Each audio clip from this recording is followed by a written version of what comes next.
फमन कान मिनकुम मरीदन औ अला सफर, बीमार और मुसाफिर के लिए रुखसत है। इमाम इब्न कसीर फरमाते हैं मरीज और मुसाफिर बाद में कज़ा रखेंगे। इमाम तबरी कहते हैं यह हुक्म तखफीफ और रहमत का मजहर है। इमाम इब्नुल जौजी लिखते हैं बीमारी वो हो जो जरर या मुशक्कत लाए। फखरुद्दीन राजी फरमाते हैं रुखसत कबूल करना भी इताअत है। इब्न आशूर कहते हैं शरीयत का मकसद मशक्कत नहीं बल्कि सहूलत है।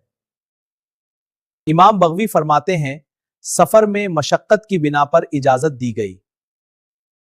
सादी लिखते हैं बाद में कज़ा रखना वाजिब है। इमाम शौकानी के मुताबिक यह अल्लाह की रहमत और आसानी है।